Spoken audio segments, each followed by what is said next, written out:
Welcome into the Pats Nation. I'm Corso. Catone is here. Joe's with us in the booth. You are watching on YouTube. Hey, make sure when you're on YouTube, you subscribe, give us that thumbs up, get all our notifications. And you're listening on iHeartRadio, Apple Podcasts, 790 The Score, of course, and emails in our mailbag, corso.catone@gmail.com. And, of course, our heated hotline, 855-313-PATS, P-A-T-S, or 7287. Give us a call 24/7. Leave us a message. Have a take. A lot to talk about, so make sure you give us a call. Joe will pick one. Got a good one. You know, we're happy because, you know, Mayo's out, VRABEL's in. And so when coaches we were correct with the VRABEL. We predicted. Yeah. We said, yeah, it'll be VRABEL. Yep. And I don't think that was a huge take, though. I mean, most people had that. But listen, I'm trying to give you credit. You're always wrong. Please. So, Coach's Corner, we're going to talk about that. And, of course, QB Breakdown, we're going to talk about Drake May and how VRABEL will handle him. And Sunday Spread, we're going to talk the divisional playoffs today, the games that are remaining, the two today, and, of course, the college football championship that's going to be tomorrow night. Hi, guys. Hey, happy Sunday. Hey, happy Sunday. You feeling okay this morning there, Mr. Catone? I feel great. I feel great. Okay. Looking forward to the Notre Dame game on Monday night. You look fantastic, Mark. Oh, I look like garbage. Yeah. So, nobody's disagreeing there. So, okay. Mike VRABEL, he's the head coach of the New England Patriots. Let's talk about it in Coach's Corner. Joe.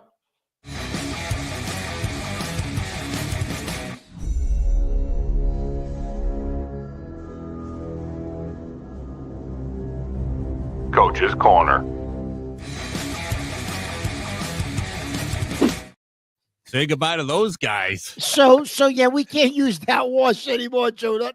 Those cast of clowns have all gone. For those of you on YouTube, or get on YouTube so you could see the wash Joe has the pictures of all those coaches gone. They're all gone now. But who's here now is Mike VRABEL's named the head coach of the New England Patriots this week. And we've heard every angle you can think of. You've heard it all so far. And you're going to hear more now because we want to see, are these people right? Are we on the right track?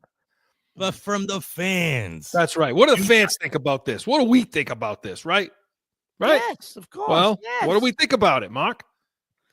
Listen, I think it was a good hire. Listen, Chris, they backed themselves into this corner, right? You and I both like Ben Johnson from Detroit, but based on what happened with Mayo and where this franchise is, Chris, and what's needed from its next coach, it had to be VRABEL, Chris. I don't think they had a choice. You know? Well, somebody else who thinks the same way, who I enjoy listening to immensely. You know what? I listen, Joe, no more. This is the last time he's putting one of his takes on here. I've had enough of this nonsense. Shut up. You're living in a fantasy world over here. Oh, shut the hell up. Play it, Joe. Stay in pretty close contact with Mike. So I have a ton of respect for Mike. I think he does a great job. He's prepares his teams well. They're very good in situational football. They're tough. They're competitive. They're smart, just like he was as a player. I think the teams that he's coached and the position he's coached follow very much in his playing style and in his preparation style. So, I love Mike. I love everything that he stands for as a football coach. And, I have a lot of respect for him. I'm sure he'll do a great job. Why do you shake your head when you hear Bill Belichick? Because you got a grin on your face like you hit the lottery. The better question is, why don't you have the same grin? Because he's not here anymore. Ain't enough banners? That ain't enough banners behind me? Oh, shut up, banners, please. What have you done for me lately? That, of course, was Bill Belichick, Mark's favorite coach, and mine. Talking about Mike VRABEL. And so when VRABEL's introduced, and I'll just read a little bit of what he talked about, because we talk about what's he about, right? What's he about? Is he the right guy for the moment, for where they are in the moment? He says, as long as I'm the head coach here, our coaches will have 3 simple jobs. They'll want to teach, develop, and they'll want to inspire our players to make a connection. We're going to make strong connections with our players, and we're going to coach them and push them. For the players, We're going to ask our players to do a few things. Put the team first, know what to do, play fast, play aggressive.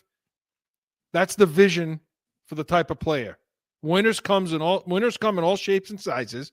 We're going to have leaders who are going to identify themselves, and the culture that drives the team. So that's what he had to say. But he gets all this.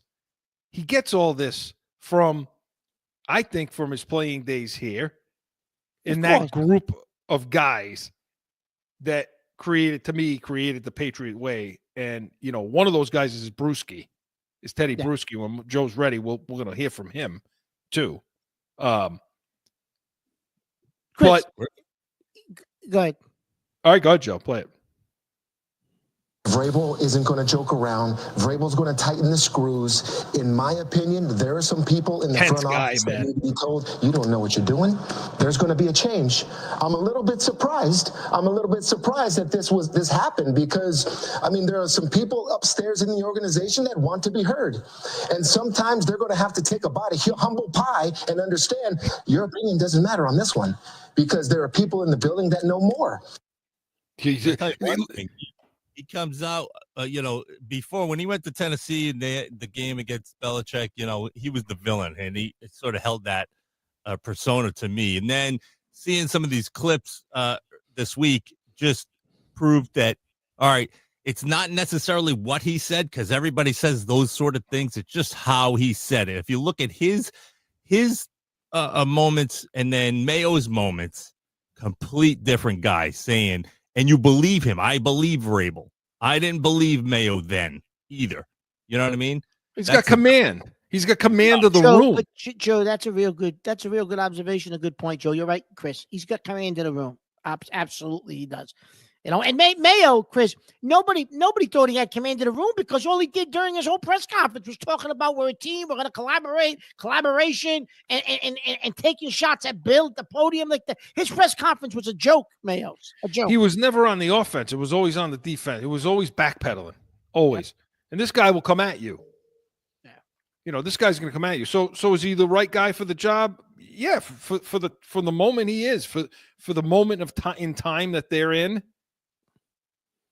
Yeah, he is the right guy. He's the right guy. Absolutely. Listen, one of the things he mentions, Chris, is playing fast. So I think him being out of coaching for a year and doing some consulting with Cleveland, I think allowed him to understand that those, the way that he played in Tennessee necessarily with the big thumping running backs and all of that stuff doesn't work anymore, Chris. I think he realizes you're going to play fast on both sides of the ball because that's what this league has become.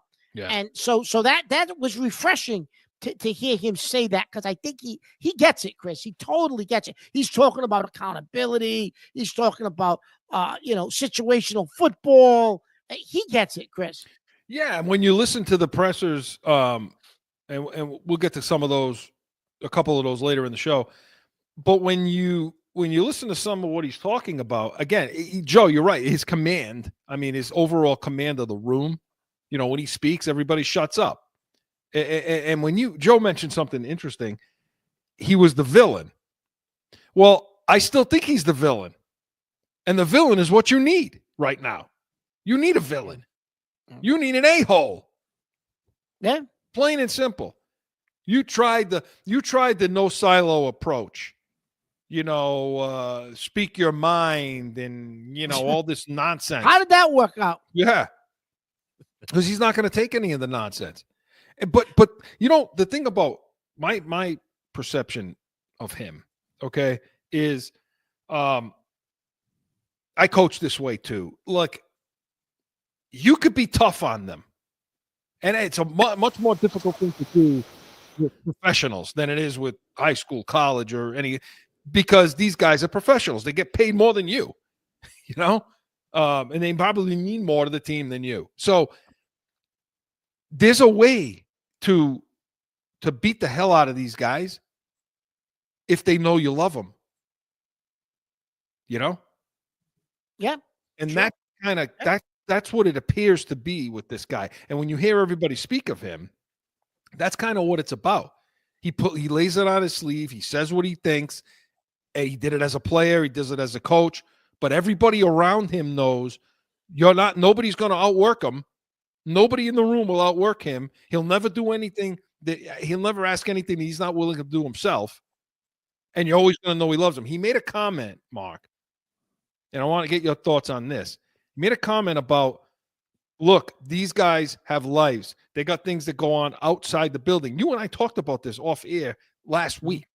They got things that go on outside the building. They have lives. They have families. They have whatever. Okay. And those things are really important. And I got to care about those things. Well, obviously, when you come through the door, it's time to work.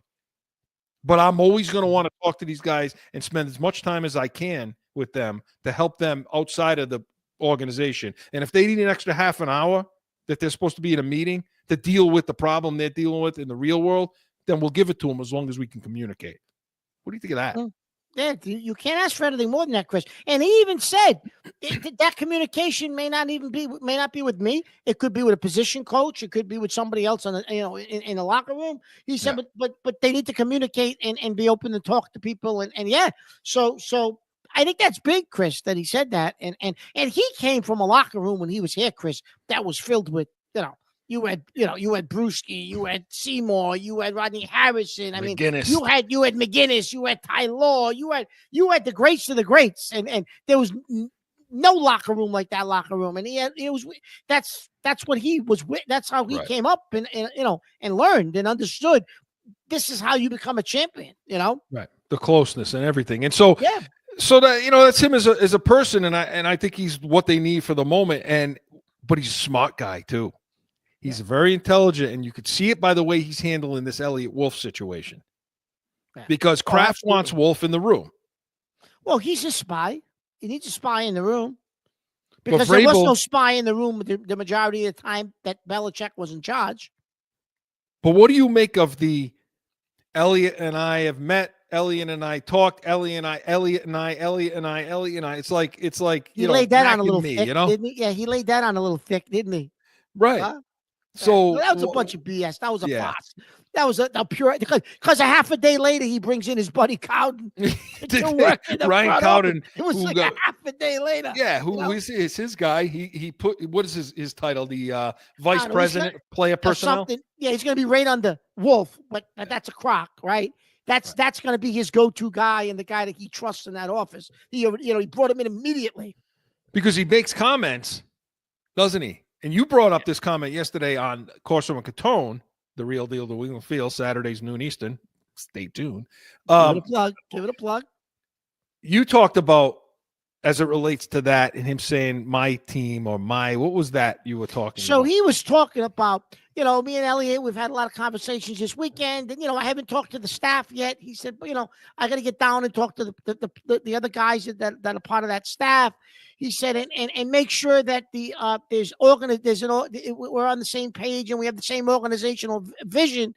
And then he said, then I got to, do some other stuff. And then he gets around like a minute or two later, he says, and I'm going to hold my staff accountable once they know the expectations. So he's not saying my staff is Elliott, all those people that work for Elliott. He's going to hold them to his expectations. My staff. He's in charge, not Elliott. It's the subtlety. He throws those little snippets very subtle. Yep. In these press conferences, and if you're paying attention to it, and I know you all are, that tell you that, because this Elliott Wolf, he's there. I don't know what the affinity is for this guy. I don't know what the hell, other than the fact that he talks to the Crafts. But yeah, his days are going to be numbered. Look, because I don't know what he's ever done. He's full of crap, Mark. Look, I mean, it was Bill Belichick's fault that they didn't get the guys he wanted on this team, right? Okay, so Belichick's gone. Then it was Gerard Mayo's fault because they didn't coach up the guys that he picked. Yeah, Okafor quit, Mark. He quit. He made the comment, Chris, he thought there'd be more player development this year. Yeah, well, that's a shot at the coaches. He gave them the players. They didn't develop them. Yeah, I'm sorry. So you're telling me the coaches failed within, 4 weeks? That Okafor walked out the door and quit? Yeah, that was on the coaches, Chris. Yeah. That was a big free agent pickup, along with Osborne and company. So, this Elliott Wolf, like you say, he's he's a smart guy. Vrabel's a smart guy, and he's going to. I think Elliott Wolf's days are numbered once his usefulness is over. And if he is there, he's not going to be doing much. He'll relegate it to getting coffee. And when we come back, we're going to talk more about Vrabel as it relates to the players and how he's going to build this team. But this portion of Coach's Corner was presented by Corso Law Group, corsolawgroup.com. Hey, stick around. More Vrabel, more Coach's Corner, more Pats Nation next.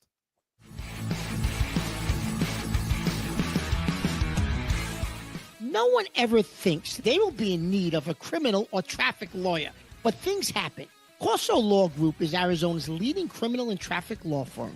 Call or go online to corsolawgroup.com and talk with these expert attorneys.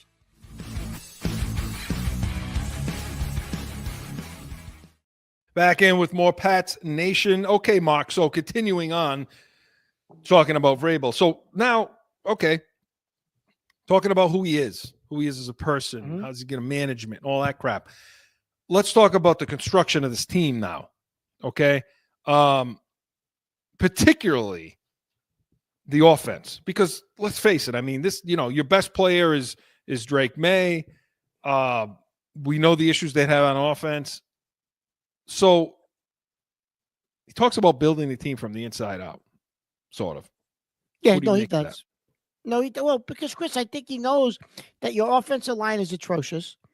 Your defensive line could not get any pressure on the quarterback. You had no, basically, right? So he knows in order to do what he wants to do, you're going to need an offensive and defensive line, and because and he doesn't have that in place right now, Chris. On either side of the ball, they stink. And talking about who he's going to, you're right, they don't. And you and I have a problem. We want skilled players. We want those kinds of guys. You've wanted the sideline linebacker for about 10 years. We still don't have one. And but on the offensive side of the ball, our philosophy may be different. I mean, we want receivers in here.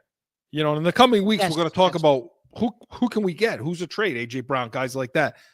But to begin, who we bring in as an offensive coordinator. And this is what he had to say a little bit about guys like McDaniels. I'm going to look at every possible candidate that I feel like can help us. And we're going to start that process today and this afternoon and visit with some great coaches. And then we'll see where things go. And that's on all three phases. On the list? Yeah, it's a long list. Yeah, there's a long list. And I've had a relationship with Josh, and I've had relationships with other offensive coaches and defensive coaches that we're going to interview and want to bring in here.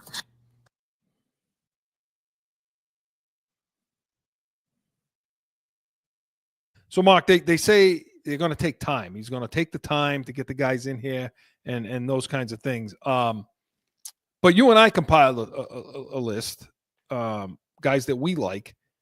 Yeah. And a couple of your guys. I know you like the guy from the line, but go ahead. So I like the guy, Chris. So I like that passing game coordinator from the Lions. I think Tanner Engstrand, yeah.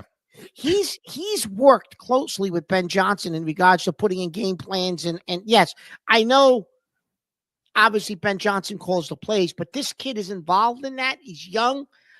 He's somebody I would want to interview. I mean, I'm assuming Ben Johnson leaves to become a head coach. This kid will be the next OC in Detroit. But I would try to, maybe you could steal him ahead of time. If you give him enough money and say, hey, you can be your own man over here. Who knows? Obviously, Josh McDaniels, right? He mentions him. Obviously, McDaniels is a possibility, right? And there's a couple of other guys, Chris, that you mentioned. You mentioned Dave Ragone. Yeah. Right? Yeah, the Rams quarterback coach. About him. Yeah, I mean, he's the Rams quarterback coach. He's got a lot to do. He does a lot to do with, other than being the quarterback's coach, he does a lot to do with LaFleur and the passing game and coordination of that. We'll talk about LaFleur in a second. He's the OC over there, yeah, with the Rams. Yes, he's the coach of Green Bay's brother, but he's the OC. He's involved in the game planning. Obviously, he doesn't call the plays. McVay calls every play. However, but right, he knows to say, You know, Well, and you and I talked because you brought up LaFleur, and he may not have a great relationship with Vrabel. I don't know. Supposedly, him and the brother, the coaches at Green Bay, Vrabel and the brother had a huge falling out when he left Tennessee. So whether or not this kid would ever come here because of that, probably not. But he's definitely an intriguing name. And the guy you mentioned, Chris Ragone. Well, these guys, somebody. And you could see somebody like LaFleur making a lateral move. You pointed this out to me off air, and you said, "Look." I said, well, it's a lateral move. You say, yeah, but McVay's calling the plays there. This is now a graduation to being able to do that in New England, to be able to actually be the guy versus you're still underneath the offensive head coach of McVay. So anybody from that tree, because the way they run their Mark, I'm looking for guys from Detroit, the Rams. I mean, these are the guys, right? Haley, guys like that they could bring in. Now, Kaylee is somebody, Chris, that might be interested in coming back if you give him the right amount of money. And he's been involved in more of the offensive offensive game planning this year. I think they expanded his role, Chris, no matter what his title is. I think that's how they got him to stay. Last year. I mean, they said we didn't give him what he wanted monetary wise, but I do think that McVay also threw him the fact that, we're going to expand your input into what we do here as well and get you more experience. So, Yeah. And so we know what we have there, but when he talks about the inside out thing, when he talks about the offensive line issues, and they have them, and the defensive front and all that, we need to affect the quarterback. We need to protect the quarterback. It sounds a lot like he wants to build from the inside out with a young quarterback. Now, with Josh McDaniels, okay. First, I think McDaniels would be great with a young quarterback. I mean, I do. I don't think it would be a proven track record. Yeah, I don't think it would be a terrible hire, but it's not the kind of offense you and I want to see, though, is it? Well, no, it's not this new wave, new style offense that we've been seeing around the league. No, it's kind of a little bit of a step back from that, And I don't want to use the word old school, but it's a different. McDaniels' offense, Chris, is still a version of the Ron Earhart, Charlie Weiss. Like it's a piece of that cloth still that Perkins, that whole, who started with the Giants. It's still a piece of that cloth and the basic premise of what McDaniels does. You know what I mean? Right. Yeah. And I mean, you're going to see a fullback if you see McDaniels come back. Yeah.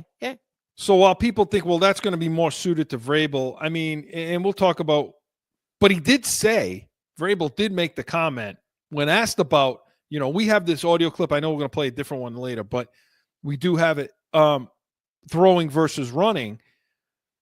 When he talked about Derrick Henry and they asked him, well, you seem to be a guy that wants to run the ball. That's what you did in Tennessee a lot, and he said, well, that's because our best player was Derrick Henry, was a running back. So therefore we didn't. Now, there's the one thing I do like that he talks about is we're going to gear this team, the offense, the defense, we're going to gear it to our strengths.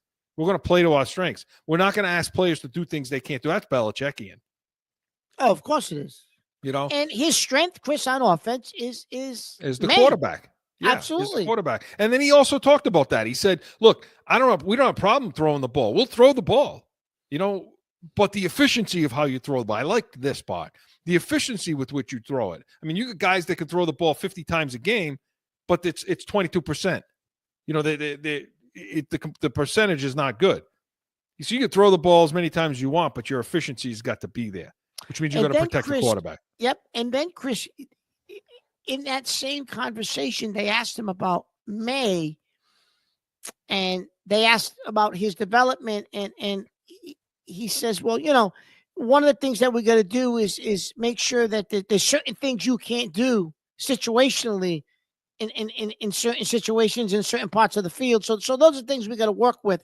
Like, in other words, some of those stupid picks he threw. Right. And that's what Vrabel didn't mention it, but knows that the kid, I'm sure he already looked at the film and knows that this kid threw some balls. We're going to teach him, you don't make those throws in those situations. You know what I mean? And in our next segment, when QB breakdown, we're going to talk a little bit more about that too. Yeah. But that brings us to, okay, what type of players is he looking for?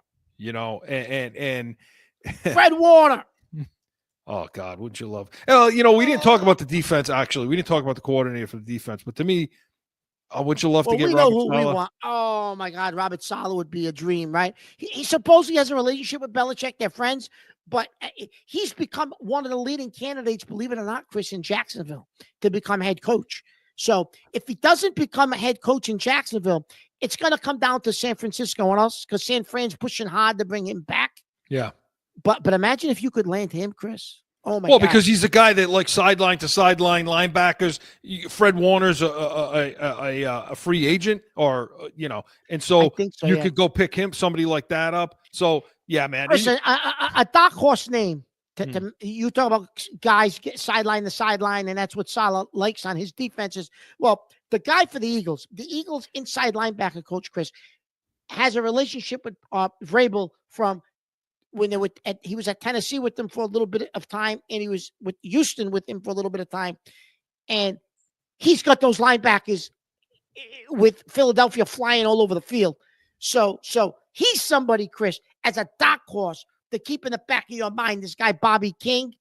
Don't be surprised if he's on his short list, if Saleh's not available to be defensive coordinator. Yeah. And one thing before we get to this cut, keep for later on. A lot of people are now starting to buzz on Carter out of Penn State, even being picked at number 4 by us. Okay. I don't think you and I like that idea, but I don't. But the kid, Chris, is right supposedly he's not as good, but he's a version of Micah Parsons, supposedly. Yeah. So. Yeah.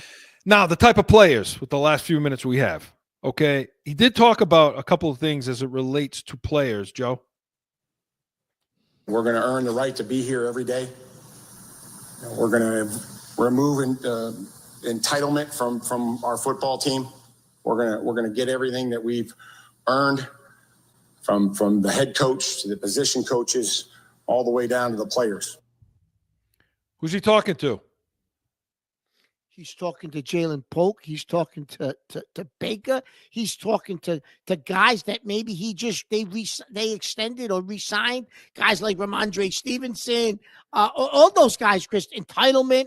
Guys like Tavai. Like he's banging it. I know that's Duggar. Duggar. Oh, absolutely. He's talking about all those guys, Chris. Yep, absolutely. Yeah. He is talking to. He's not going to tolerate it. I mean, that's a breath of fresh air. I mean, come on, you coming in and basically nobody's entitled here. So keep your big mouth shut. You know what I'm saying? Keep your big friggin' mouth shut, Tavai. Listen, and that was a little bit Belichickian, Chris, because it was basically, it's evidence of competition. You're gonna, it's a competition out there, and whoever plays best, the best is gonna play, and that's what Belichick used to say every spring, every training camp. Well. It's every position. We got a competition going on. No one for every position. So if you can't handle that, get the hell out, and that's fine because you weed out all the nonsense and the drama, which you're not going to see.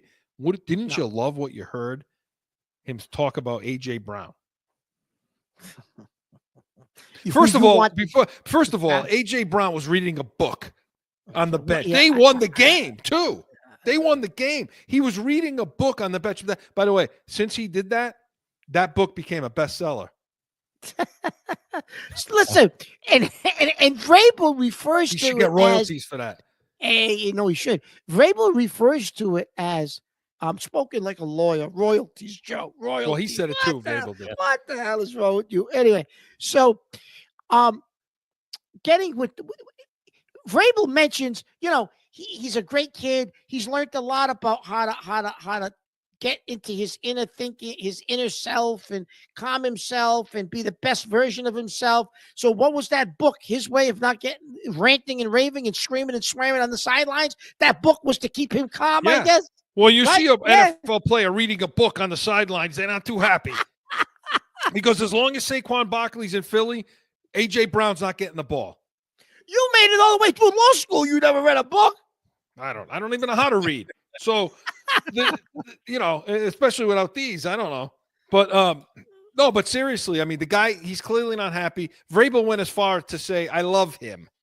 Okay, so AJ Brown. Oh, you know that's somebody they're going to pick the phone up and ask Philly, yeah, what's it going to take to pry him out of there? because the kid ain't happy. He's no, not that kid happy. don't want to be, especially if they get upset this weekend, Chris. If the Rams beat them, that kid's not going to want to stay there. He's going to want out of there. Yeah, that's the guy I wanted in that draft where they took N'Keal Harry. Was AJ Yes, Brown? It was. Yes, it was. However it gets there, it finally comes to fruition. We get It's him on okay. this team. We'll So take those it. are the, you know, this is who Mike Vrabel is. This is what you're getting. These are the guys that he wants to put around them. The adults in the room. Okay, enter the adult. Joe put this as a title. Well, enter the adult. Here he is. Buckle up and get ready for it. So, Coach's Corner. This before we get to that is you mentioned this earlier is the coaching tree. Yeah. From here forward is to start looking at who the tree connects to, and Vrabel's rooting a new tree to see what we get. You know what I mean? To keep an eye. I want you guys to keep an eye on what that tree starts to become. Well, let's see if the roots can be planted first before we get to that point. But yes, point taken, Joe. Coach's Corner was presented by Corso and Catone, Saturdays, noon Eastern. Hey, we got Catone's comments. We got B's and C's. Soon we're going to have Yankees versus Red Sox, so don't miss it every Saturday at noon Eastern. But when we come back, we're going to go QB breakdown in the quarterback room. No flipping.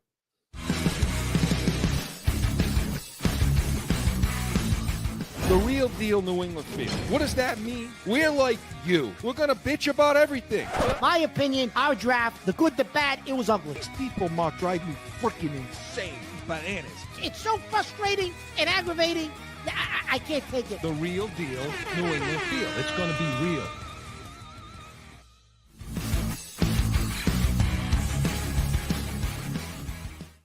Back in with more Pat Snake. Jeez, Mark, I'm looking at that commercial. Okay, that he's playing over there. Yeah, we look like crap. Look at what this team has done to us. Oh my God! Not in the commercial. We look better then. Yeah, of course we did. I somehow lost hair. I don't know what the hell happened to me. Jesus Christ! My son tells me when he looks at this, because they don't really watch the show. My son's take on the show is always the same. It is in front of you live. He said, I've been watching this show my whole life, he says. Right? Yeah. So I don't need to look Absolutely. at it. I've been looking at it my whole life because this is real. What you see here is what you hear. Mark and I told, well, it's cleaned up. This is the cleaned up version. Oh, this is the PG. This is the PG version. It's like Pee Wee Herman. I lived it. But he said to me, I've never seen two bigger foreheads in my life. Little bastard. Listen, tell it, take the hairlines. Yeah. I said, let me tell you something, pal. What I am, you will become. Just remember that. There's some words of wisdom there. Words of wisdom. Those are the pearls. Okay, speaking of pearls, let's see how we're going to do with this quarterback. QB breakdown, Joe.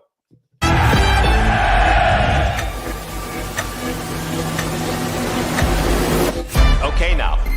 Hit it, boys. Hit it, boys. Hit it, boys. Okay. So, Mark, as it relates to Drake May and the relationship, do you make anything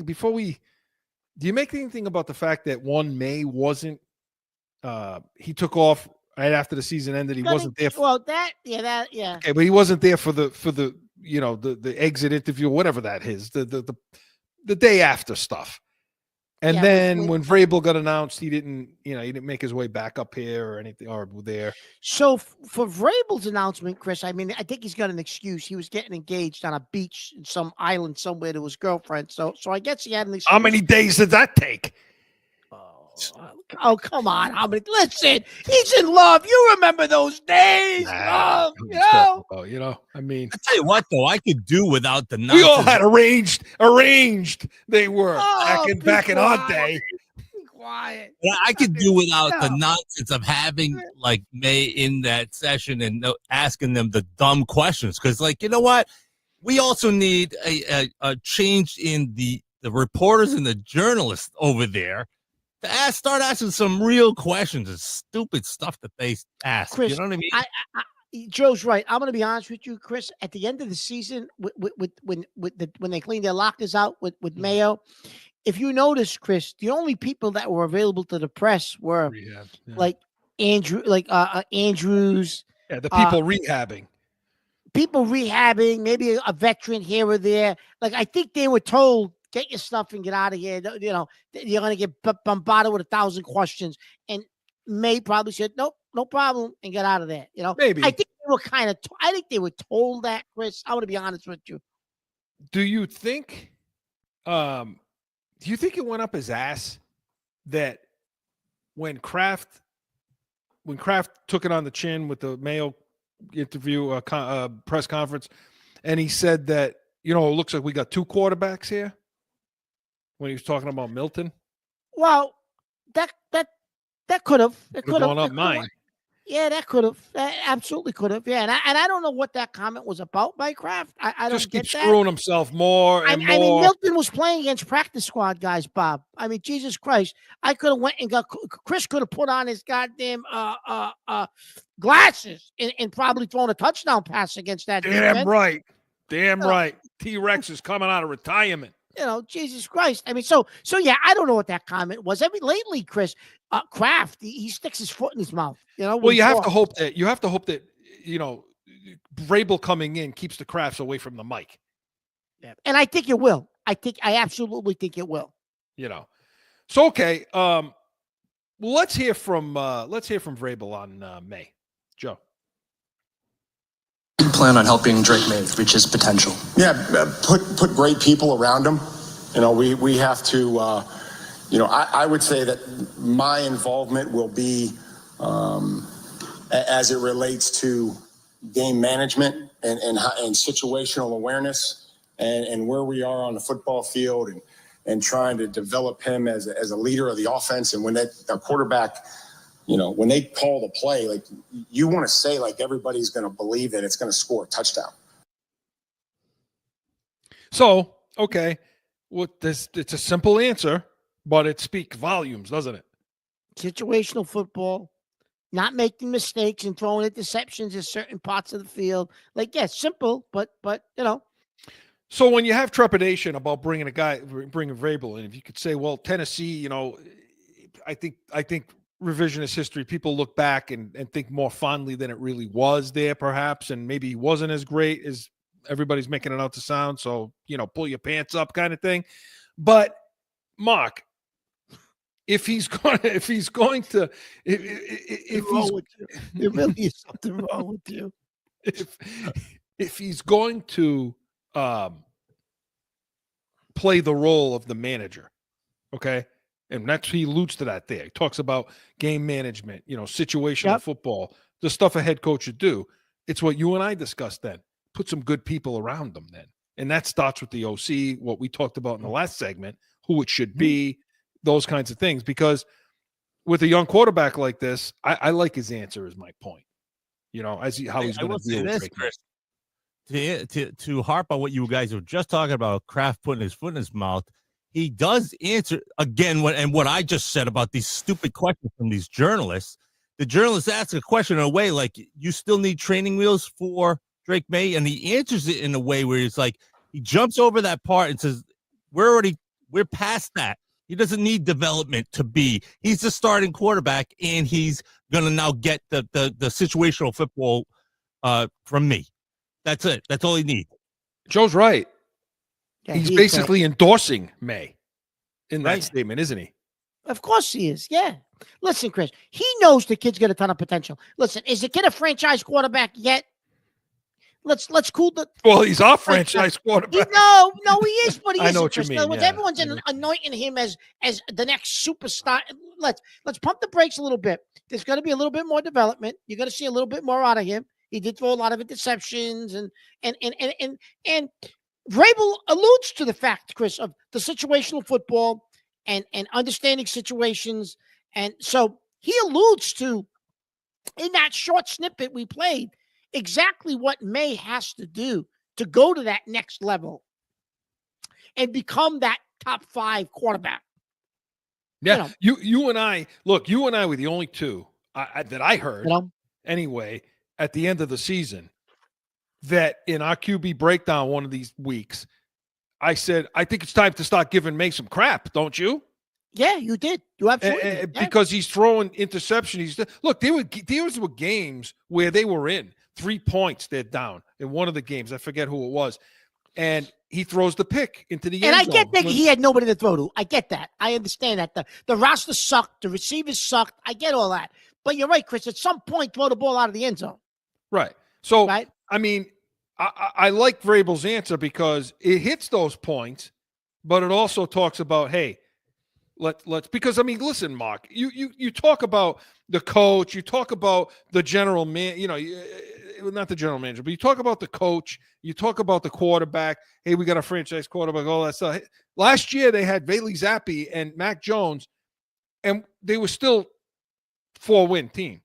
They won 4 wins, yeah. Because the roster sucks. The roster sucks. The roster sucks, which means the GM sucks. The guys picking players suck. That's the difference. You know what I mean? But to your point earlier in the show, Chris, but he got away with blaming Belichick for having Elliott Wolf, those players, he wouldn't let me take who I really wanted. And now this year he gets away with, well, I thought we'd see more player development, so he's throwing the coaches under the bus who just got fired. Right. So you're right. He's a little bit of a weasel, Chris. Yeah. Take accountability for the fact that you can't draft. Except for the fact you want to say all that crap at the end of the year. How about at the beginning of the year? How about in training camp when Greg Bedard asked him the question, do you tell us about the offensive line, basically? And it's, I think I got everything we need. We think we got everything we need. It's from they were the worst offensive line in football. They stunk. Okay. That was at the beginning. That had nothing to do with the coaches at that point, did it? No, not at all. No, it was exactly. It was the beginning of the year, and he said he's got in the summer. He said, I think we got everything we need, and I'm confident in our offensive line. Really? You go take Jalen Polk. You took the number 3. I mean, Mark, we said it the day of the draft. You knew who Polk was. You had him on your board a little bit, but not there. You didn't have him in that spot. You went ahead. I know we're talking quote QB right now. Next week, Joe, I want you to pull our wide receiver show. I want you to pull next week so the fans can hear it, because sometimes they think, these guys are full of crap. Listen, I want you to pull what we said leading up to the draft last year about the wide receivers. Specifically, we make some comments about Brian Thomas Jr. We talk about Ladd McConkey, who you were drooling over from the combine, drooling on yourself when you saw him do the gauntlet drill. So no, you're right, Chris. That may have to do with my age a little bit too. The drooling part. Drooling. But no, listen, you go ahead and you go take the number 3 receiver on the Washington team. Yeah, they went to the national championship, got their ass kicked against the real team. You went and took the number 3 guy instead of taking the one guy in Georgia who plays against NFL competition. So the bottom line is, yes, he's right in saying we're going to put the guys we got to put people around them, but he also means the coach. Who are we putting around Drake May? Like we talked about a couple of segments ago, is it going to be McDaniels? Is it going to be Ragone? Is it going to be LaFleur? Who's it going to be that we put around Drake May? Because I think he realizes what we have here too. But pump the brakes, like you say. You got great talent, Drake May, but you got to learn how to protect the ball. You got to learn situational football. He's only 22 years old. He'll learn it. He's a kid. He'll learn it. He's a kid. But he's not going to get a pass on this show. We're the real thing. No patches. No patches. Doing though? What was Brissett doing all that time? Not helping him? Like Brissett was the water boy. Brissett. He's not about Brissett. Let me tell you something about Brissett right now. Okay. I was at the walkthrough, as you all know. I was at the walkthrough private session before the Cardinal game. Okay. And I watched the team and I watched Brissett. I was on the field. And Jacoby Brissett did nothing but talk to an individual who I don't even think was a player. I don't know who it was. Maybe it was a player. They were all in street clothes. He talked to this guy the whole session. His head was not turned towards the offense at all during that walkthrough. That's the guy they brought in to try to teach Drake May how to be a professional. Oh, there you go. And that's why Gerard Mayo's not here anymore. So there you go. But now now what Kraft said about we got 2 quarterbacks, like That's a excitement buffoon. of That's a buffoon comment. no, I know, but like the excitement of having like these 2 young guys who are the same age or rookies, sophomore now, they're gonna push each other at least, knowing that we all know now what Bazooka Joe can do. You know what I mean? Exactly. Let's just forget about him. Is he worth dealing though? Yeah. Well, no, I mean, he's only had a 1-year contract, so he's not going to be here. He's done.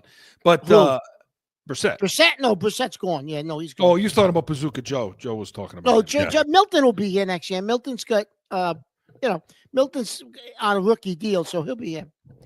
Yeah. So Drake May, okay, you got engaged. That didn't take days and days and days. That's a 5-minute thing. Get on your knee, give her the ring, and get the hell up here where you belong. It's not working. Would you shut up, give her the ring, and get up here? Get up here, like Drake you're May. a filthy, dirty animal. You are filthy, dirty animal. QB Breakdown was presented by Corso Law Group.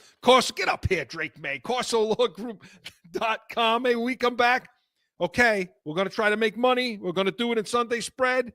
Stick around.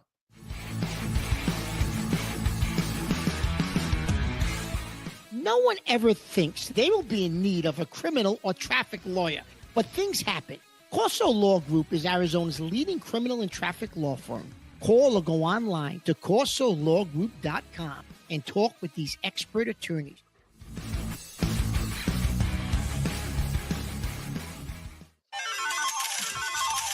Here we go. It's time. Yo. Gentlemen. Yeah, you don't. You don't understand when that music plays. For those of you who are just, if you're a first-time listener, Chris becomes a zombie when he hears that music. It's like he starts to sleepwalk. He starts sleepwalking. He's looking for. He's trying to grab dice off the floor. Yeah. Just so I can hear 7 out. 7 out. That's all I hear anymore. 7 out. Okay. Like Minnesota last week. Listen, you got to tell. What was I like after that Monday night wild card game? Listen, so first of all, it was his son's last night home. He's had to go back to college on Tuesday. Montana, there it is. Montana, there it is, right. So, he must Grizzlies. be cold up. He must be cold up there. A lot of snow. So he's watching a movie with his boys. Meanwhile, on one of the other TVs, of course, he's got the game on because the Dirty Degenerate he bet, what you pick, 5 teams and a tease. He's hit 4 of them. I had it. He needs Minnesota just to win the game. Don't matter how many points they win by, just win the game. I had them getting 3.5 points. I'll never forget this. I had them getting 3.5 points. So he texted me. Imagine. He says, I'm watching the movie. He said, I'll call you in a little bit. I said, okay. So I'm watching the game. So I was about 2-3 minutes left in the game. I don't get no phone call. I get a text. He must have put it in 50 font. It's in bold letters. I'll never gamble effing again. He puts. You know what I mean? I had, hold on. I had Baltimore. I teased it down to -2.5. Buffalo -2.5. Philly +1.5. Minnesota +3.5. Those dirty, rotten, filthy animals in Minnesota won 14 games. How did you win 14 games? You stink. And you know what, Mark? We should have known it. We should have been betting the quarterback. Yes, of course we should have. Well, that's because I don't know what you were looking at, Minnesota. You like Minnesota too. I told you. I told you Donald was going to pee down his leg. Did he ever? I told you he was going to need a diaper. It's my fault because I should have seen when they played Detroit at the end of the season, okay, for the division and for the number 1 spot, and Donald looked like garbage. He showed that night. He did. And that should have told me everything I needed to know. What are you going to do? So now we're going to go into this week and try to get your money back. All right. So the Rams at Philadelphia. It's Philly's given up 6. The over-under is 44.5. Mark, what say you? A smart guy once said to me, never chase. Never chase. You've been chasing all goddamn season. I've been chasing for 35 years. I've been chasing. So what do you like in this one, Mark? Oh my God. Because Okay. we want to get to the college game too. All right. So I like, believe it or not, Chris, I'm gonna surprise everybody. I like the way the Rams are playing. I do too. I'm gonna tease the Rams up to get 12 points, Chris. I think that game's gonna be a war. And I think McVay is going to figure out. Listen, they don't got the linebacker is out. N'Kobe Dean, your guy that you loved coming out of the draft. He's all over the field, Chris. He leads them in tackles. He's out for the season. Got hurt last week. They're going to expose the middle of that field without him there with Nakua and Cup. I'll take in a tease. I'm going to use the Rams. Points. You're going to bring it up to 12. I'm going to bring them up to 12, and I'm going to tease down. I'm going to get points with Buffalo at home. So I'll go with that. We'll go game by game. So the Rams. I'll tell you. I'll do one better. I like the Rams. I'm taking the Rams outright with the points. No. I'm taking. Oh, you're going to do money line. Oh, because I'm going to tell you something right now. Philadelphia. All I needed to see was what's his name reading a book. AJ Brown reading the book on the sideline. Okay. Because the Rams, they're not stupid. If you were Belichick, right? Yeah. What would you walk into this game saying? We have to do what? One thing we're gonna take away from the Phillies. I'm gonna take away AJ Brown. No, I'm gonna take away Saquon Barkley. Well, yeah. That's it. I don't know if him away. Nobody's been able to do that all year, though, Chris. That's because I haven't tried. Syndicate a book. No, but you know what I'm saying, Mark? Like, in other words, I just feel like I feel like that team's dysfunctional right now. This Philadelphia team, and so I'm taking the Rams, and I'm taking them on the money, but I'll take it with the points. Baltimore, Buffalo. You mentioned it briefly. Do you believe that Baltimore's favored in this game? I like Buffalo. I would bet Buffalo flat. Nope. I would take the points. I take Buffalo. I don't need a tease. I take Buffalo, but I'm going to tease them with the Rams. But I'm going to bet Buffalo flat in this game. I'm not a believer in Baltimore on the road. But do you just not? Do you believe? Because I'm surprised. I've seen two different lines, Chris. I've seen Buffalo favored by a point, and I've seen Baltimore favored by a point. I got DraftKings a point. Baltimore favored in this game. I'm surprised by that. I'm very surprised by that. It's disrespectful. Buffalo's at home. Everybody's drinking the Kool-Aid of Lamar Jackson and Derrick Henry, because they do got Derrick Henry. We know that. Listen, no Zay Flowers. He's out. He's hurt. It's a big deal. That's a big deal for them. No Zay Flowers. It's a big deal. I'm telling you, Buffalo is getting no respect. Buffalo's going to beat this team outright. No, never mind the tease. Buffalo's going to beat them. Bet Buffalo. So, okay, yeah, I'm with you on Buffalo, and I love the tease like you're talking about. It's going to be about 9 degrees and windy too. So if it's a +1.5 for Buffalo, and you make it a +7.5, yeah, that's that half point. Too. Oh yeah, but I take them all right too. I agree. I think it's insulting. Chris, listen, it's going to be a cold day. Well, it's going to be a little bit of weather. Lamar Jackson ain't throwing the ball in that weather. I'm telling you right now. I'm telling you how much they're going to take Derrick Henry away. You talked about what Belichick do. They're going to take Derrick Henry away, and they're going to tell Lamar Jackson, in this weather, you beat us. And he's not going to be able to, Chris. Have you seen Lamar Jackson rise to the occasion when it gets to this point in the playoffs yet? No, he hasn't proved it to me yet. So I'm going to keep going against him until he proves it. So, again, and the other thing too is, conventional thinking says, well, okay, the weather's going to be crappy, cold. It's not going to be snowing, I don't think, but it's going to be very cold. 8-9 degrees, probably below zero wind chill.